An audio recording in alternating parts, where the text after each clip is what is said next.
رہے ہیں، میں گزارش کروں گا آپ تشریف لائیں، اپنا لیکچر ارشاد فرمائیں۔ فقہی علوم، فقہ ان کا موضوع ہے، فقہی علوم پر یہ اپنا لیکچر ارشاد فرمائیں گے جناب علامہ فیض رسول سیالوی صاحب۔ بسم اللہ الرحمن الرحیم۔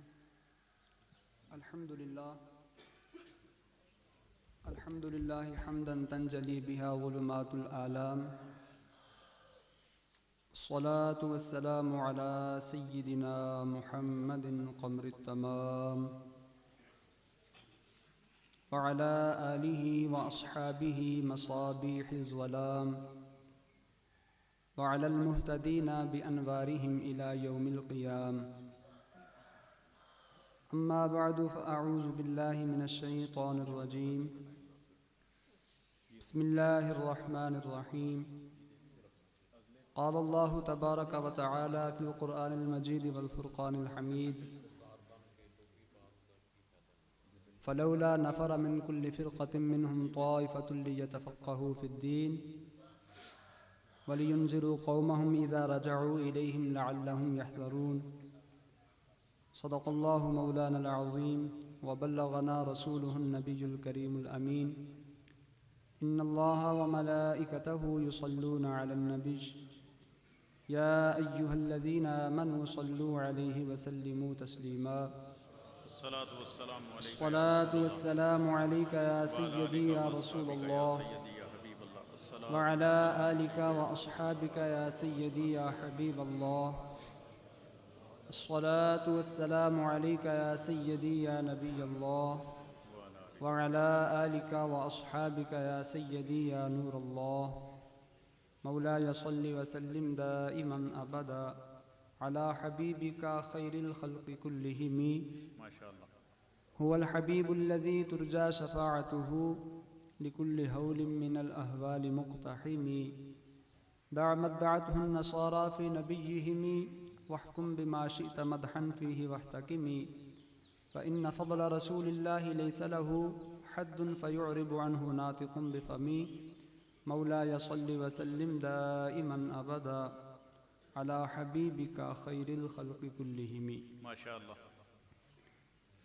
اللہ تعالیٰ کی حمد و ثنا، امام الانبیاء سید المرسلین خاتم النبیین صلی اللہ علیہ وآلہ وسلم کی بارگاہ اقدس میں ہدیہ درود و سلام عرض کرنے کے بعد صدہا مبارکباد کے مستحق ہیں صاحب سجادہ حضرت پیر سید علی سجاد حیدر شاہ صاحب دامت برکاتہم العالیہ، جنہوں نے اس خوبصورت سلسلے کا اہتمام فرمایا ہے۔ بلا شبہ پاکستان کے جملہ آستان کے اندر یہ ایک نئی روایت ہے۔ اللہ کرے اس کو دیکھ کر جو دیگر ہمارے آستان شریف ہیں ان پر بھی ایسے ہی سلسلوں کا آغاز ہو اور مریدین کی تربیت کا، عملی اصلاح کا یہ سلسلہ جاری و ساری ہو سکے۔ میرے ذمے جو قبلہ پیر صاحب نے موضوع لگایا ہے اس کا جامع دائرہ فقہ ہے۔ آج کا مخصوص موضوع ہے فقہ کا تعارف، ضرورت و اہمیت، بنیادیں اور اس پر ہونے والے مشہور اعتراضات کے جوابات۔ میں اپنے وقت میں محدود رہتے ہوئے آپ کے سامنے 4 باتیں عرض کروں گا۔ کوشش ہوگی کہ سہل اور آسان انداز میں بات کی جائے تاکہ مجھے آپ کو اس کا فائدہ ہو سکے۔ وہ 4 باتیں جو میں نے آپ سے کرنی ہیں، سب سے پہلی بات فقہ ہے کیا؟ دوسری بات اس کی اہمیت کیا ہے، ضرورت کیا ہے؟ تیسری بات اس کی بنیادیں کیا ہیں؟ اور چوتھی بات اس پر اعتراضات کیا ہیں؟ درست۔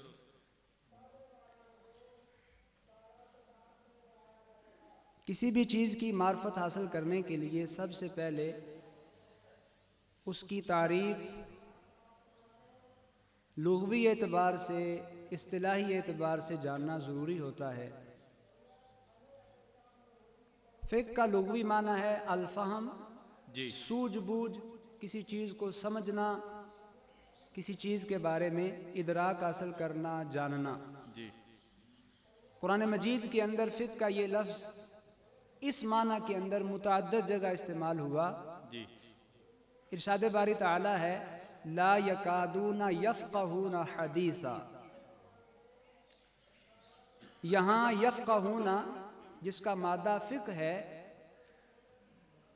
اس کا مفعول آگے حدیثہ بیان فرمایا، تو یہ دونوں کا آپس میں فعل فاعل اور مفعول کا تعلق فہم کے معنی کو ظاہر کر رہا ہے کہ وہ بات کو سمجھتے نہیں ہیں۔ تو یہاں قرآن مجید کے اندر فقہ کو لغوی معنی کے اندر استعمال کیا گیا، جس کا معنی ہے فہم، یعنی سمجھنا، کسی چیز کے بارے میں جاننا۔ اور اس کا اصطلاحی اور متعدد آیات موجود ہیں، لیکن مختصراً میں بات کو آگے لے کے چلتا ہوں۔ جی جی اس کا اصطلاحی معنی، ہم جس فقہ میں جس امام کے مقلد ہیں، انہیں امام اعظم ابو حنیفہ رضی اللہ تعالیٰ عنہ کے نام سے جانا جاتا ہے۔ ماشاءاللہ۔ آپ نے فقہ کی ایک بڑی مشہور تعریف فرمائی، جس کو صاحب توضیح نے اپنی کتاب کے اندر نقل فرمایا۔ آپ فرماتے ہیں کہ فقہ کا مطلب ہے معرفت النفس ما لہا و ما علیہا۔ فقہ کا مطلب ہے نفس کا ما لہا اور ما علیہا کو جاننا۔ اب ما لہا ما علیہا کی آگے مختلف وضاحتیں کی گئیں، ایک وضاحت آپ کے سامنے رکھتا ہوں۔ ما لہا کا مطلب ہے ما یجب لہا، اور ما علیہا کا مطلب ہے ما یحرم علیہا۔ نفس کا اس چیز کو جاننا جو اس پر واجب ہے، اور اس چیز کو جاننا جو اس پر حرام ہے۔ تو نفس کا واجبات کو جاننا، محرمات کو جاننا، یہ کیا ہے؟ فقہ ہے۔ درست۔ جو چیزیں اس پر شریعت کی جانب سے لازم کی گئی ہیں، نماز فرض ہے، زکوٰۃ فرض ہے، حج فرض ہے، روزہ فرض ہے، زنا حرام ہے، شراب حرام ہے، سود کھانا حرام ہے، تو ان چیزوں کو جاننے کا نام کیا ہے؟ فقہ ہے۔ علماء فرماتے ہیں کہ امام اعظم ابو حنیفہ رضی اللہ تعالیٰ عنہ نے فقہ کی یہ جو تعریف ارشاد فرمائی، اس تعریف کے اندر بہت زیادہ وسعت ہے۔ جہاں یہ فقہی علوم کو شامل ہے، اس کے ساتھ ساتھ یہ اعتقادی علوم کو بھی شامل ہے اور وجدانی علوم کو بھی شامل ہے۔ اس تعریف کا تعلق صرف فقہی علوم کے دائرے تک محدود نہیں رہتا، چونکہ میرا موضوع فقہ تک محدود ہے، تو میں آپ کے سامنے علماء کی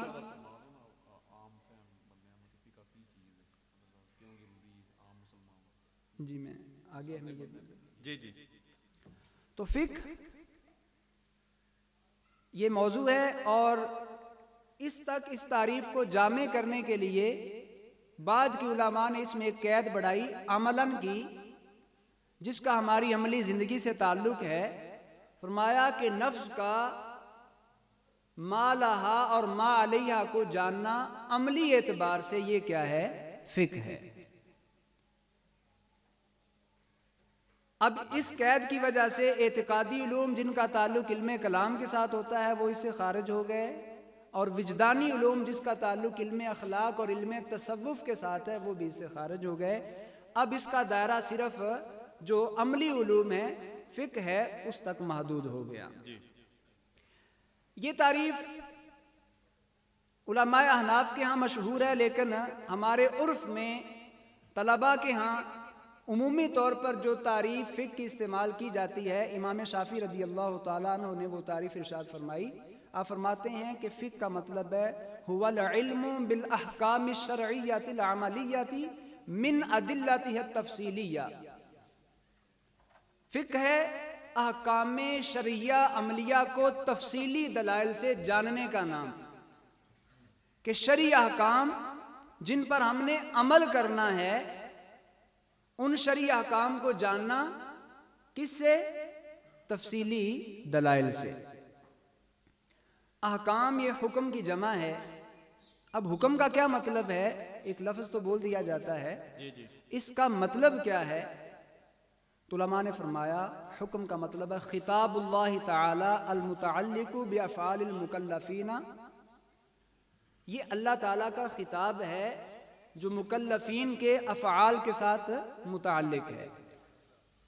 اب اس میں لفظ آیا مکلفین، تو مکلفین کی طرف آ کر دوبارہ میں اس کی وضاحت کرتا ہوں. مکلف کیا ہے؟ مکلفین یہ مکلف کی جمع ہے، اور مکلف سے مراد وہ شخص ہے جو بالغ ہو، عاقل ہو، احکام شریعہ اس کی طرف متوجہ ہوتے ہیں. اسی کو یہاں ذکر کر کے فرمایا گیا کہ خطاب اللہ تعالی المتعلق بافعال المکلفین اقتداء او تخییرا، کہ حکم کا مطلب ہے اللہ تعالیٰ کا خطاب جو قرآن مجید کی صورت میں ہے وہ مکلفین کے افعال کے ساتھ متعلق ہوگا. اللہ تعالیٰ کسی حکم کو قرآن میں بیان فرمائے گا، بندے اس پر عمل کریں گے، لیکن اس حکم کا درجہ یا تو اقتداء ہوگا یا تخییراً، کہ بندوں پر یہ کام کرنا لازم ہے. اقیم الصلاۃ یہ اللہ تعالیٰ کا خطاب ہے، بندوں کی طرف متوجہ ہوا، بندوں پر نماز پڑھنا کیا ہے؟ لازم. تو یہ اقتداء کے درجے میں آ گیا. لا تاکلوا الربا یہ اللہ تعالیٰ کا خطاب ہے، بندوں کی طرف متوجہ ہوا سود نہ کھاؤ، یہ اقتداء ہے، بندوں پر سود سے بچنا لازم ہے، یہ اقتداء ہے. اور تخییر کا مطلب ہوگا تو وہ بھی حکم ہی، بندوں کے افعال کی طرف متوجہ بھی ہوگا لیکن وہ لازم کے درجے میں نہیں ہے. فرمایا کلو وشربو، کھاؤ پیو ضرورت کے مطابق، جب بھوک لگے، نہ کوئی وقت کی قید، وقت کی پابندی، نہ اس حوالے سے مقدار کی پابندی، اور نہ اور دیگر حدود و قیود ہیں. اور یہ ایسی کوئی شرعی طور پر پابندی بھی لازم نہیں کہ کب کب کتنا کتنا کھانا ہے اور کتنا کتنا چھوڑ دینا ہے. تو یہ ہے تخییر. تو اللہ تعالیٰ کا وہ خطاب جو بندوں کے افعال کی طرف اقتداء یا تخییراً متعلق ہو اسے کیا کہتے ہیں؟ حکم. اور یہ جو فقہ کی تعریف امام شافعی رحمہ اللہ نے فرمائی کہ العلم بالاحکام، انہی احکام کو جاننا جس کو ہم کیا کہتے ہیں؟ کبھی فرض کہتے ہیں، کبھی کیا کہتے ہیں؟ فلاں چیز واجب ہے. فجر کی نماز، ظہر کی نماز، عصر کی نماز، مغرب عشاء، ان میں 2 4 4 3 اور 4 کیا ہیں؟ فرض. اور پھر عشاء کی نماز میں 3 وتر، ہم ان کو کیا کہتے ہیں؟ واجب. تو یہ فرض ایک حکم ہے، واجب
عملی کی قید کے ساتھ ایسے احکام جو حصی تھے ان کو خارج کر دیا کہ وہ فقہ نہیں کہلائیں گے.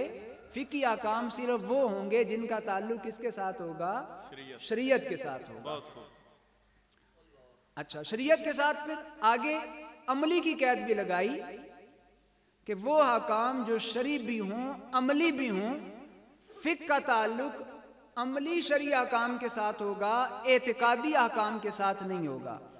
عقیدے کا ٹاپک ایک مستقل الگ ٹاپک ہے، اس کے لیے الگ علم ہے جس کو علم کلام کہا جاتا ہے. لیکن یہاں علم فقہ جن احکام سے بحث کرتا ہے وہ کون سے احکام ہیں؟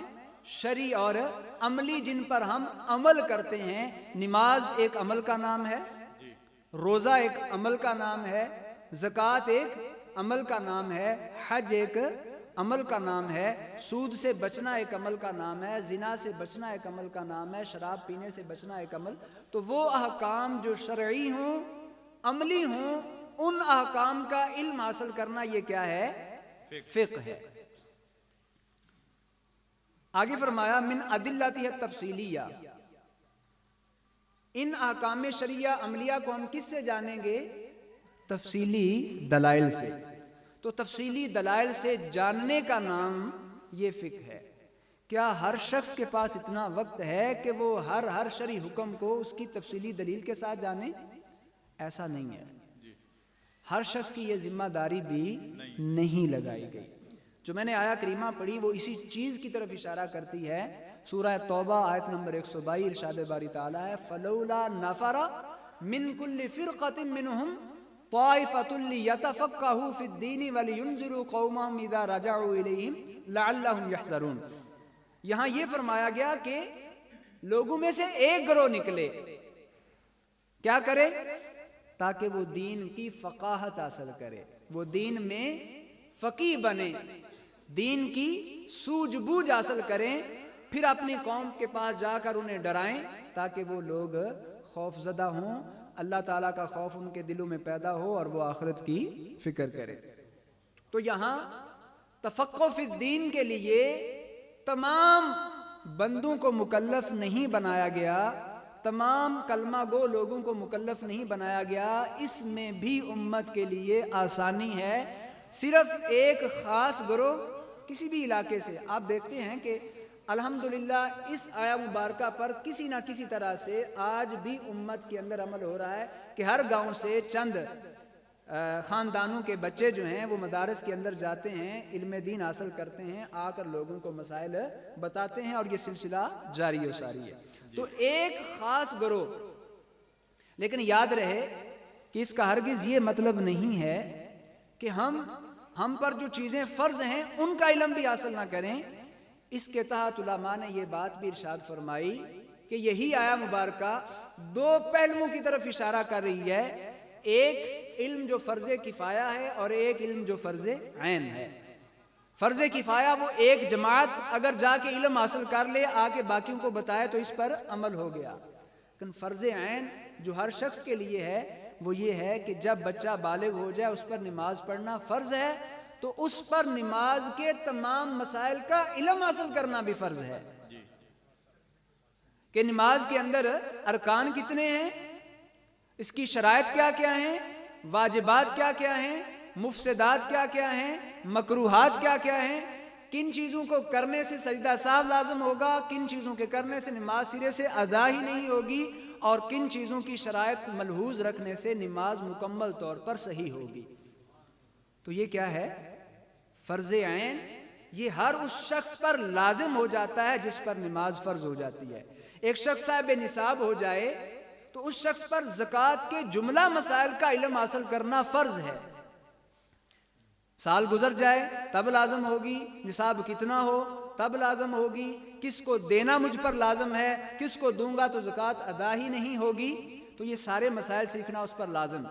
بچہ بالغ ہو گیا، رمضان شریف کا مہینہ آ گیا، اس پر رمضان کے متعلق، روزے سے متعلق جملہ مسائل کو سیکھنا فرض عین ہے. صاحب نصاب ہو گیا، صاحب استطاعت ہو گیا، حج فرض ہوا تو حج سے متعلق جملہ مسائل کو سیکھنا کیا ہے؟ فرض عین ہے. تو اسی طرح بچہ جب نکاح کے قابل ہو گیا، شادی طے ہو گئی، اس کا نکاح ہونے لگا، تو اس پر نکاح کے جملہ مسائل کو سیکھنا، طلاق کے جملہ مسائل کو سیکھنا، زوجین کے جملہ حقوق کے مسائل کو سیکھنا، یہ اس پر فرض عین ہے۔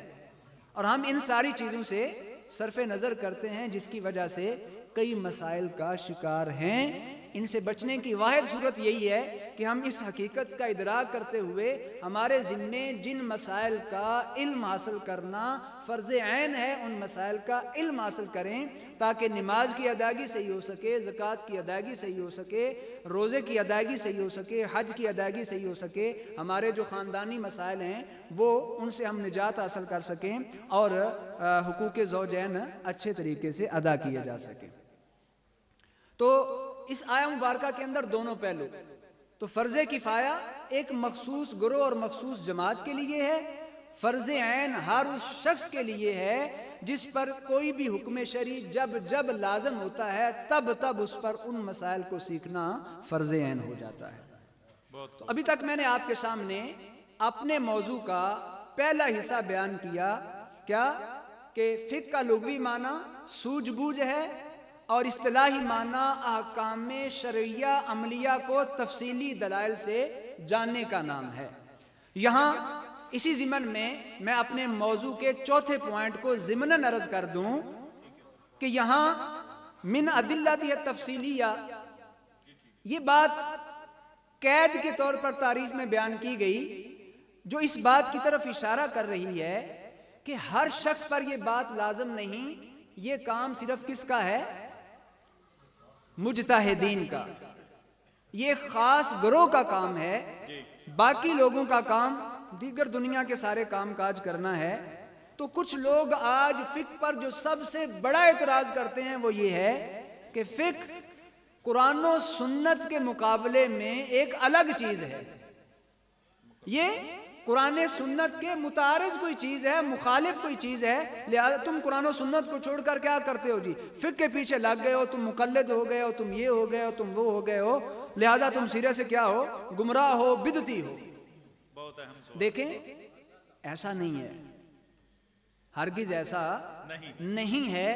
اس اپنے موضوع کے اس چوتھے نقطے کو بیان کرنے کے لیے میں تیسرے نقطے کی طرف آؤں گا، وہ کیا ہے؟ اصول فقہ، یعنی فقہ کی بنیادیں۔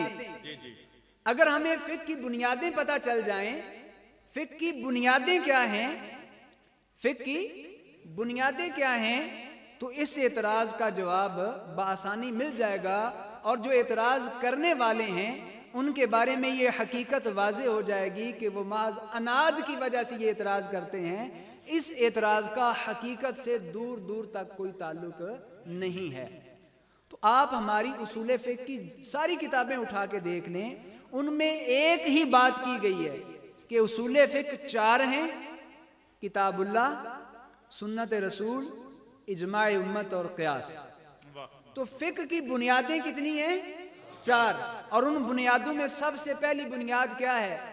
اللہ کی کتاب، قرآن مجید۔ ابھی مجھ سے پہلے مولانا تصور صاحب یہ بات کر رہے تھے، حدیث پاک بھی سنائی کہ 2 چیزوں کو مضبوطی سے تھام لو، کبھی بھی گمراہ نہیں ہوگے۔ ان دونوں چیزوں کو کس میں بیان کیا گیا ہے؟ فقہ کی بنیادوں کے اندر۔ کتاب اللہ بھی موجود ہے، سنت رسول بھی موجود ہے، تو اب اعتراض کس بات کا؟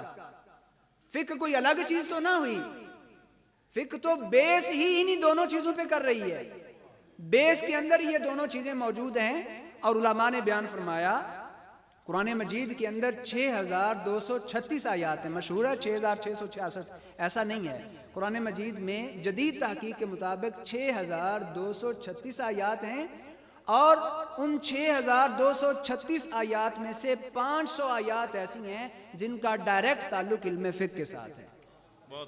اور علماء جو ہیں ان 500 آیات سے سینکڑوں نہیں، ہزاروں نہیں، لاکھوں مسائل اخذ کرتے ہیں۔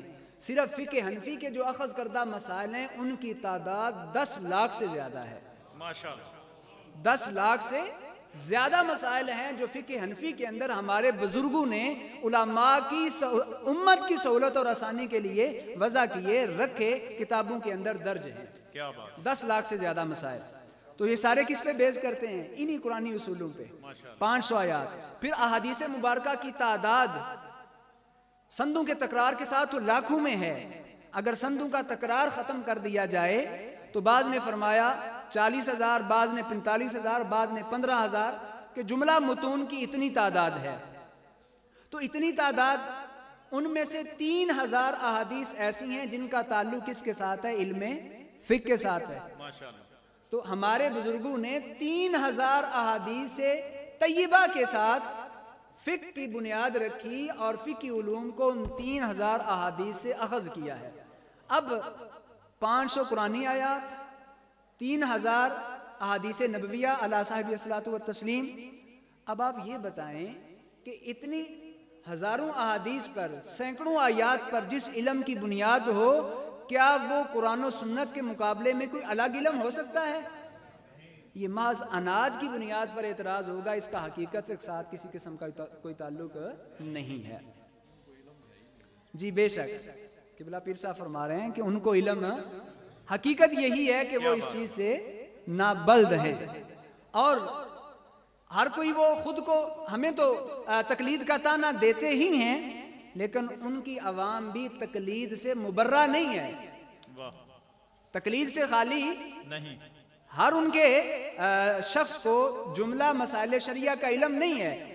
آپ پوچھ کے دیکھ لیجئے گا کسی سے بھی، تو وہ یہی کہے گا جی میں اپنے علامہ صاحب سے، مولانا صاحب سے، مولوی صاحب سے پوچھ کے آپ کو بتاؤں گا. تو یہی تو تقلید ہے. فَاسْأَلُوا أَهْلَ الذِّكْرِ إِن كُنتُمْ لَا تَعْلَمُونَ. قرآن نے یہی تو فرمایا کہ اگر تمہیں علم نہیں ہے تو جو اہل ذکر ہیں، اہل علم ہیں، ان سے پوچھ کے اس پر عمل کرو. اور اسی چیز کی طرف جانے کا ہمیں حکم دیا گیا ہے. وَلَوْ رَدُّوهُ إِلَى الرَّسُولِ وَإِلَىٰ أُولِي الْأَمْرِ مِنْهُمْ لَعَلِمَهُ الَّذِينَ يَسْتَنبِطُونَهُ مِنْهُمْ. تو حکم یہی ہے. اور تقلید بھی اسی چیز کا نام ہے. یہ اللہ کا ہم پر احسان ہے، یہ کوئی طعنہ نہیں ہے. یہ تو سمجھ لیں کہ امت کے لیے آسانی ہے کہ اس نے ہر امتی کو. جی میں عرض کر دیتا ہوں. جی بہتر، ماشاءاللہ. تو یہ آپ دیکھ لیں کہ اللہ تعالیٰ نے تمام لوگوں کو تمام احکام کو سیکھنے کا مقلد نہیں اور مکلف نہیں بنایا، بلکہ کیا ہے، ایک گروہ سیکھ لے باقیوں کو بتا دے.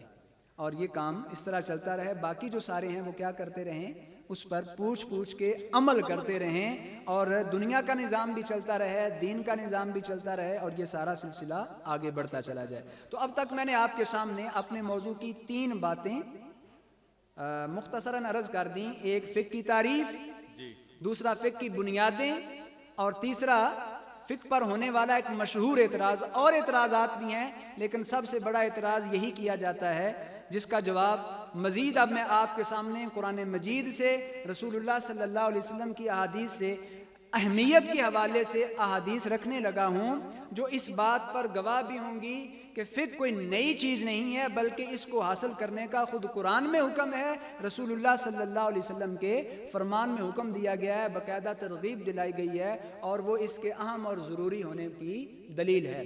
تو ایک یہی آیہ مبارکہ جو میں نے آپ کے سامنے پڑھی، فَلَوْلَا نَفَرَ مِن كُلِّ فِرْقَةٍ مِّنْهُمْ طَائِفَةٌ لِيَتَفَقَّهُوا فِي الدِّينِ. لیتفقہوا، علماء تشریف فرما ہیں، یہ امر کا صیغہ ہے. باقاعدہ حکم دیا گیا ہے کہ وہ کیا کریں، دین کی فقہ، دین کی سوجھ بوجھ حاصل کریں.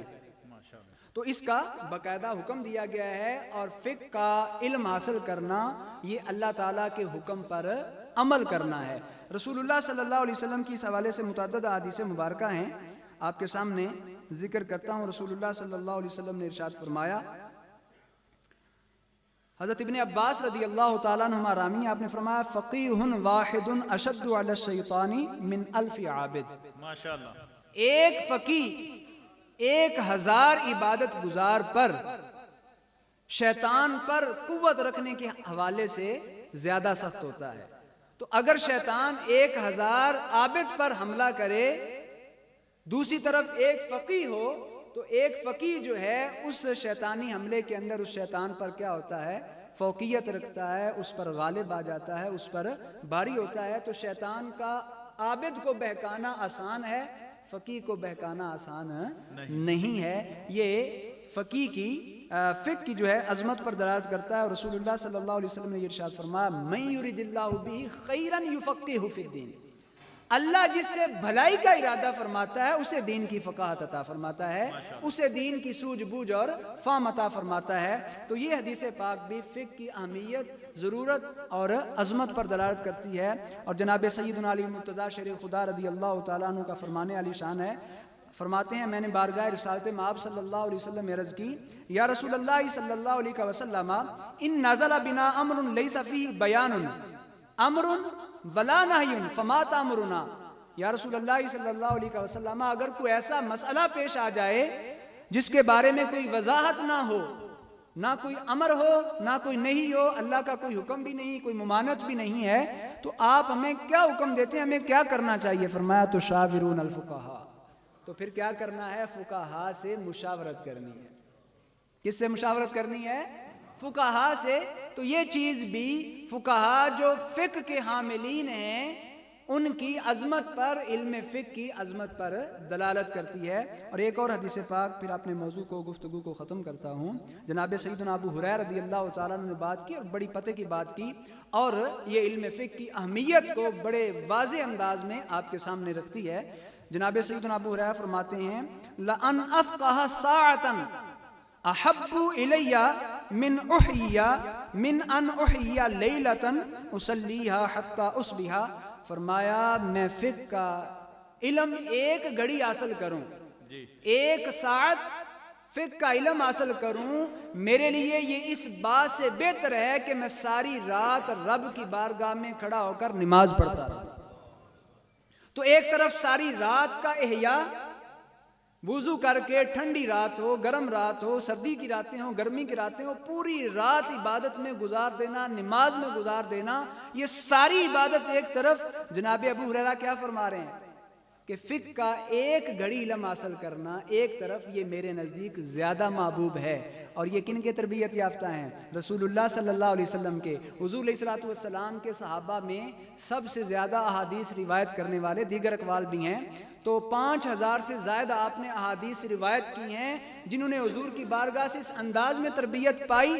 وہ کیا کہہ رہے ہیں کہ ایک گھڑی فقہ کا علم حاصل کرنا، تو اس سے کیا معلوم ہوتا ہے کہ ان کے نزدیک فقہ جو ہے کتنی ضروری چیز ہے، کتنی اہم چیز ہے، اور کتنی اہمیت کی حامل ہے۔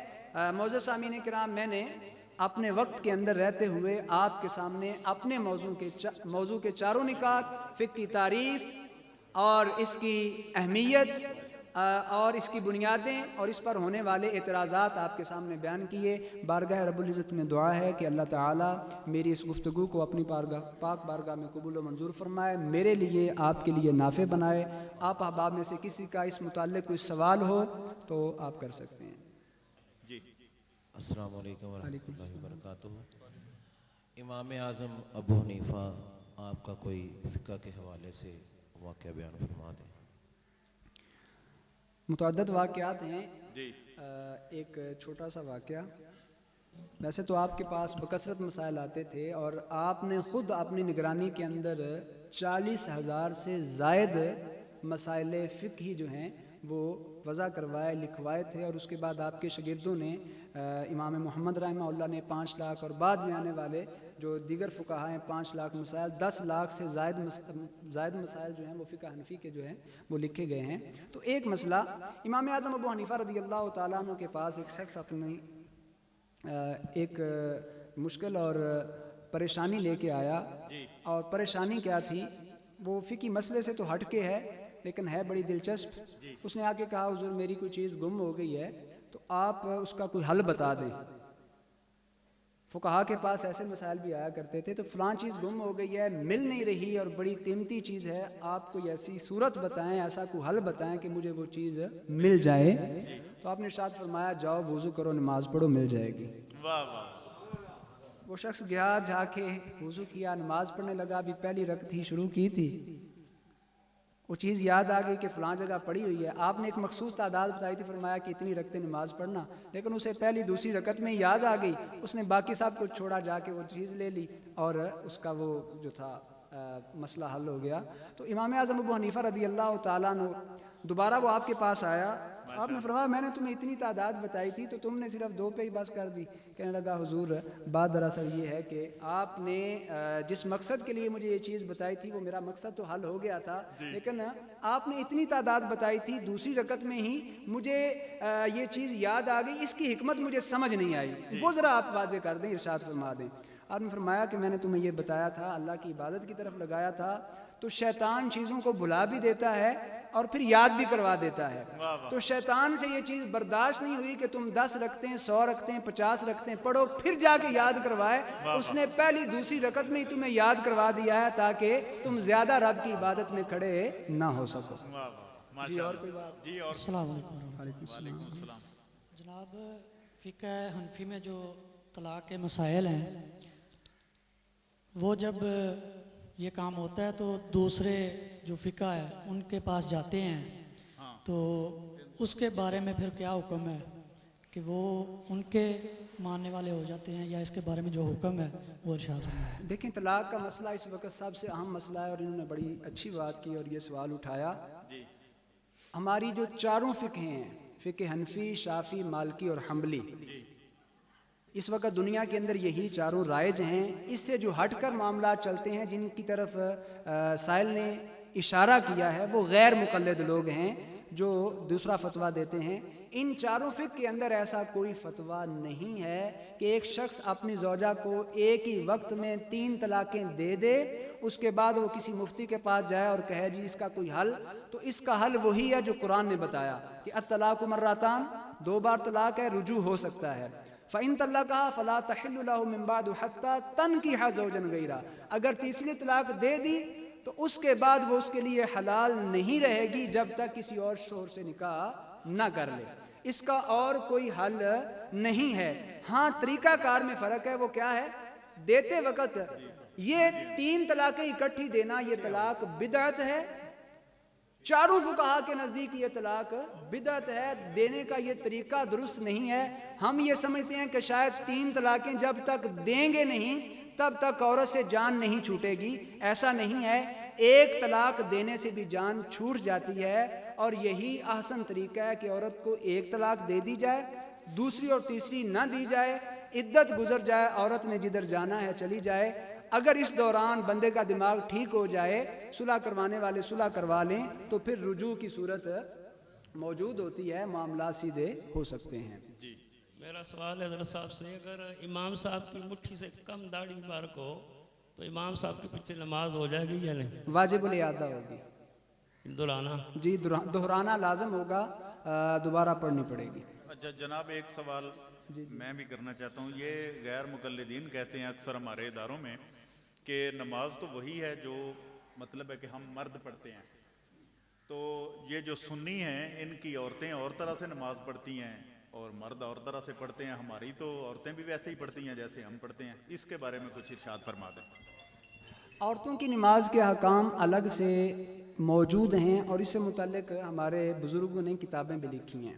جی عورتوں کی نماز سے متعلق یہ کتاب میں اگر زندگی نے موقع دیا، پیر صاحب نے کبھی پھر حکم فرمایا تو ایک ڈیوٹی لگ گئی جناب کی، پیر صاحب نے فرمایا جی ہر ماہ آپ نے آنا ہے، یہ ان کی ذرا نوازی ہے اور خصوصی نگاہ ہے ماشاءاللہ۔ اور میں اس دوران ایک اگر اجازت دیں تو ایک چھوٹا سا جملہ حضور شیخ الاسلام خواجہ قمر الدین سیالوی رضی اللہ تعالیٰ عنہ کا آپ کے سامنے رکھنا چاہوں گا۔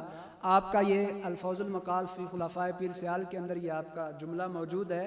آپ نے فرمایا کہ سادات ہوں، صحیح العقیدہ ہوں، وہ جوتوں سمیت ہمارے سر پر بیٹھ جائیں تو یہ ہمارے لیے شرف کی بات ہوگی۔ اور الحمدللہ یہ چیز مجھے اس داستان شریف پہ نظر آتی ہے، اور اللہ تعالیٰ ان کو سلامت رکھے، ان کو لمبی زندگی عطا فرمائے، اور مجھے دلی طور پر وہ جو جذبات ہیں ان کا اظہار نہیں کیا جا سکتا، لیکن ایک جملہ میں یہی پہلے بھی کہا ہے اب بھی کہہ رہا ہوں کہ ماشاءاللہ جو یہ سلسلہ انہوں نے خوبصورت شروع کیا ہے، اللہ تعالیٰ ان کو دنیا و آخرت میں اس کا اجر عطا فرمائے، اور دیگر جتنے بھی آستان ہیں وہ بھی اس کی تقلید کریں تو یہ بہت خوش آئند بات ہوگی۔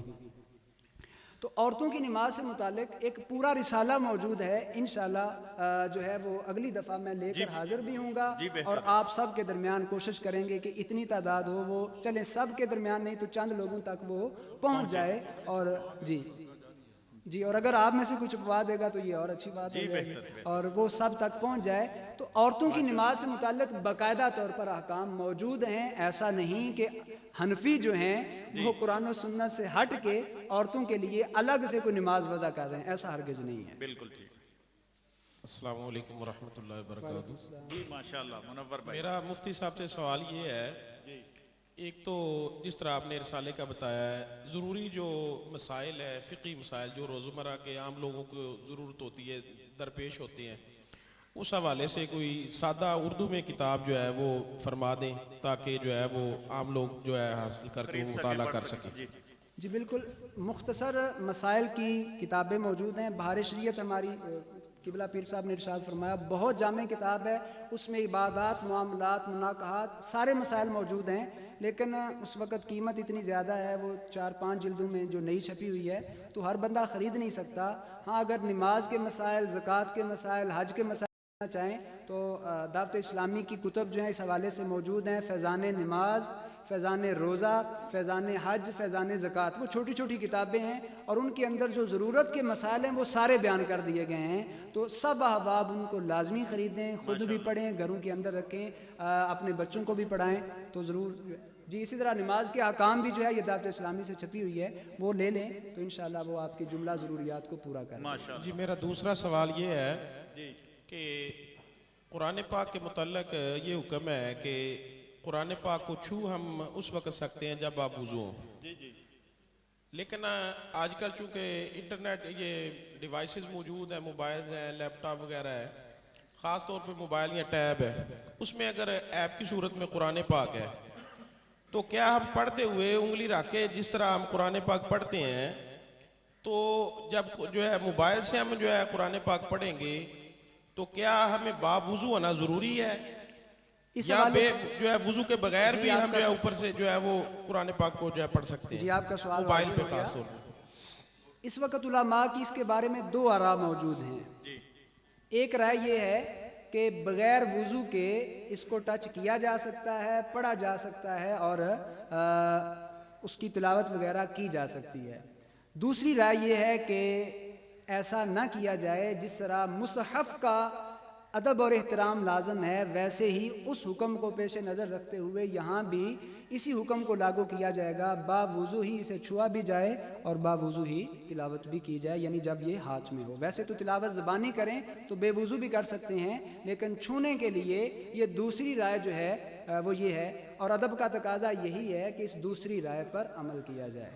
میرا ایک تیسرا سوال یہ ہے کہ ہم صبح و شام اکثر افراد جو ہیں موبائل کا استعمال کرتے ہیں، تو یہ موبائل فون کمپنیز جو ہیں وہ جب لوڈ کرواتے ہیں ہم 100 روپے کا تو اس میں غالباً 74 یا 75 کے قریب پیسے آتے ہیں، لیکن بعض اوقات ان کی آفرز موجود ہوتی ہیں کہ اپنے اکاؤنٹ میں جس طرح ٹیلی نار کے حوالے سے اگر 2000 روپے آپ رکھیں اس میں تو پھر وہ ایکسٹرا منٹ اس پہ دیتے ہیں کہ آیا کہ یہ وہ ایکسٹرا منٹ وغیرہ جو ملتے ہیں. اس حوالے سے واضح طور پر ہمارے مفتیان دین کا فتویٰ موجود ہے، کل قرض، یہ حدیث پاک کی روح سے، کل قرض جر نفعا فہو ربا، کہ یہ جو پیسے ہم اکاؤنٹ کے اندر رکھتے ہیں ان کا حکم جو ہے وہ قرض والا ہے، اور اس کے اوپر کمپنی کا منٹس دینا، SMS دینا، ڈیٹا پیکج دینا یہ نفع کے زمرے میں آتا ہے، اور یہ عین اس حدیث پاک کا مصداق ہے، لہذا یہ سود ہوگا،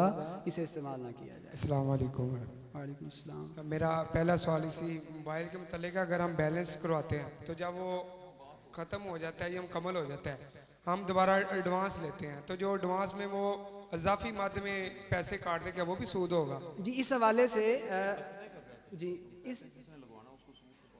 اس حوالے سے ہمارے علماء نے یہ فرمایا کہ یہ جو اس کے اوپر لون کے اوپر آتے ہیں وہ اس کو لون کا نام دیا جاتا ہے، تو وہ جو ڈیڈکشن ہوتی ہے بعد میں وہ سروس چارجز ہوتے ہیں، وہ سود کے زمرے میں نہیں آئے گا. اور دوسرا یہ سوال ہے کہ اگر کوئی بندہ اپنی فقہ چینج کرنا چاہے، امام اعظم حنیفہ یا امام مالک، امام شافعی، امام حنبلی ہے کوئی، تو وہ اپنی فقہ چینج کرنا چاہے کر سکتا ہے، لیکن اس کے لیے ایک لمبا چوڑا پروسیس ہے، دلائل اور تحقیق، اس کے بعد جا کے جو اس پر واضح ہو جائے، لیکن پھر اسی پر کاربند رہے، کر سکتا ہے. ایسا ہمارے علماء نے سابقہ تاریخ کے اندر کیا ہے۔ اگر کوئی حنفی ہے تو وہ کیا کسی مسئلے میں دوسرے امام کی وہ رائے ایسے جو ہے خود سے نہیں کر سکتا، ہر جو مقلد ہے ایسا خود سے نہیں کر سکتا، علماء کا ایک پینل جو ہے باقاعدہ اس پہ تحقیق کرے، اور وقت کی ضرورت اگر ہو اور اس میں عموم بلوہ پایا جائے تو پھر جی چارے امام فقہ دے چارے امام جڑے نے حق نے اور سچے امام نے رائے وچ فرق ہے، مسئلے دی نویت سمجھان جس دا قاری صاحب دا علیحدہ سمجھان دا ایک طریقہ ہے، وہ دلائل علیحدہ نے تے امام سارے چارے حق دے جی بلا شبہ۔ بقیہ سوال اگلے السلام مفتی صاحب علیکم۔ سے ہوں گے۔ آخری سوال جناب جی حضرت صاحب، ولدالین اور ولزالین اس کے متعلق گفتگو فرمائیں۔ اگر ولزالین پڑھتا ہے لیکن غیر مقلد نہیں ہے، کیا اس کے پیچھے نماز ہو جائے گی یا نہیں؟ اگر غیر مقلد ہے تو وہ تو ویسے بھی اس کے پیچھے نماز نہیں ہوگی، اس کے متعلق ذرا اس پہ اعلیٰ حضرت رحمہ اللہ تعالیٰ نے بڑی لمبی چوڑی تحقیق فرمائی ہے، اور ولضالین پڑھنے والے کے پیچھے نماز درست نہیں ہوگی۔